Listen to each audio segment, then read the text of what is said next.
Now, Kingdom Hearts is known for its extremely flashy and fluid combat systems, especially in its number of titles. Playing these games casually through the story, it's a fun experience, but when you get to the point of playing these games as much as some of us have, you discover some things. In a game like Kingdom Hearts 3, with so many different form changes and abilities, there's a lot of surprising techniques you can discover, a lot of which would give you less of a hard time on those data fights, and yes, even Yozora. But if you like free tech and all things Kingdom Hearts, consider hitting the subscribe button down below along with the bell icon so you never miss another video again. So the first piece of tech I've got to give you is relatively popular among combo fanatics for Kingdom Hearts 3, and that is item canceling. This tech, as far as I know, was discovered by Trueblade Seeker shortly before Kingdom Hearts 3 Remind was released. This tech allows you to cancel any attack animation with an item. As soon as you're in the item cast animation, you're able to cancel the animation by switching keyblades. This allows you to do form change combos with very little lag. If you do this too slow, you'll end up using your item, but if performed successfully, the item won't cast. So to practice using this, I'd say equip an item that you don't use a lot, like Panacea,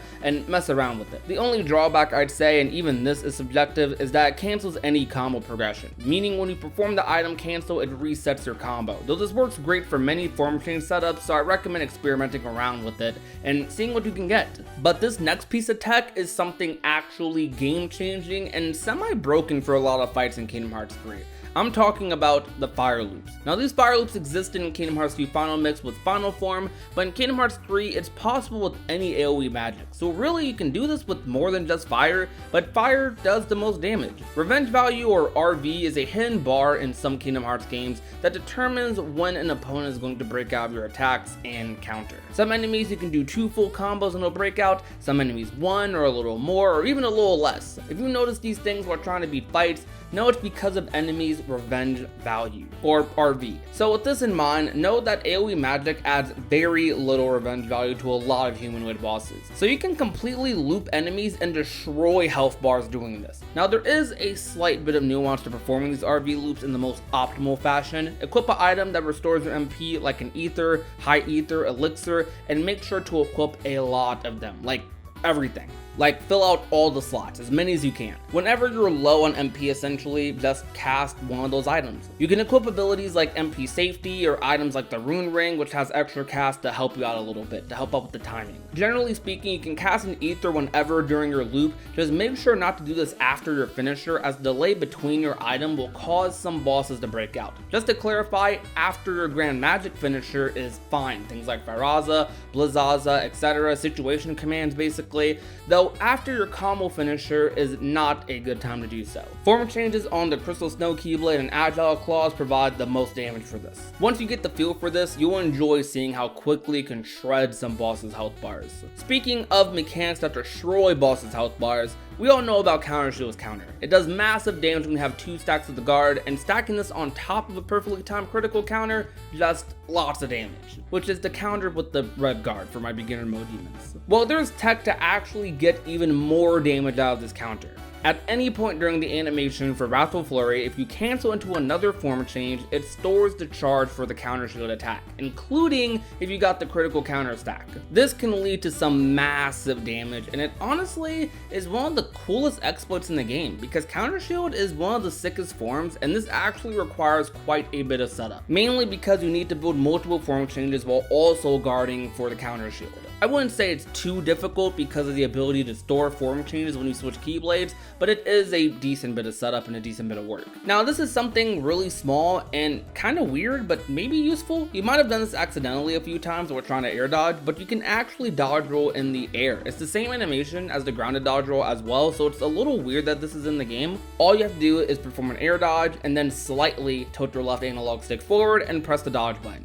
Very odd. Something else weird but a lot more useful is quick gliding using keyblade switching. Keyblade switching cancels the animations for many movements in Kingdom Hearts 3. This includes your jump animation. During the first couple frames of jumping after Sora is off the ground, quickly do a keyblade switch into an immediate glide. The timing isn't that strict. You can pretty much buffer a glide while doing your keyblade switch, but just make sure to do your keyblade switch as fast as possible while you're getting off the ground. I use this so often I don't even realize I'm doing it sometimes, and it actually does help make certain movements and gliding during fights a lot easier and faster. Now, I know a lot of you probably have played Kingdom Hearts 3 and wondered, why you still keep these lower tiers of magic. I know I definitely did when I first played through the game. Unlike some Kingdom Hearts titles, you can actually use base versions of magic like fire or Blizzaza despite having tier 3 or tier 4 magic spells already unlocked. Well, there is actually a use for these, though I'd say they're even more useful if you're a challenge player who likes doing specific strats or level 1 playthroughs or even critical mode. These lower tier magic spells actually cost much less MP than newer spells you gain, and although they do way less damage,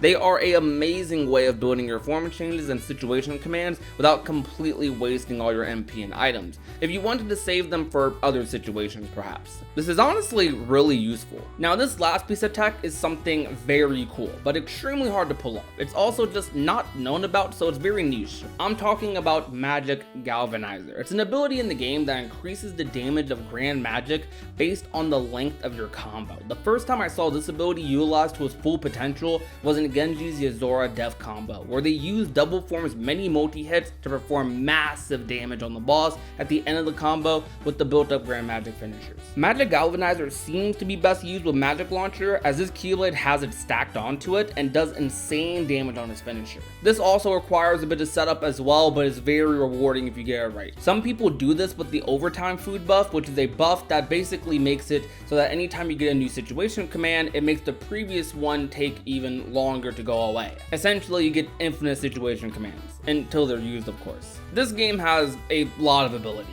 Kingdom Hearts 3 is a game that is often criticized, but that does not mean it doesn't have cool mechanics and gameplay systems to mess around with, just like any other Kingdom Hearts game. There's a lot of people who play these games religiously to constantly try and optimize bosses, do cool combos, or just to have fun. I love this game, and I'm hoping those of you that love it as well learn something new today. You want to go ahead and try out maybe. Maybe this inspires you to go ahead and experiment with the combat a little bit more, experiment with some combos, some setups, just spreading the fun for Kingdom Hearts. That will do it for me, however. I had a lot of fun making this video today, as I don't talk about gameplay mechanics too often nowadays with Kingdom Hearts, but it's another aspect of the series that I absolutely love, and that is its combat, of course. I love the story too. I honestly love both pretty much equally, but I would argue that just as much as I like diving deep into the lore, I also love diving deep into gameplay mechanics. If you enjoyed today's video, however, and want to see more like it, be sure to leave a like, share it with a friend or family member, and last but not least, if you have not already and want to become part of the union, all you have to do is hit that red subscribe button down below. My name is Prodigy, and I will talk to you guys soon. Peace out to you guys. Bye. Now she's a daydreamer. She's always thinking about him. No more room in this picture for you to fit in. Now she's crying.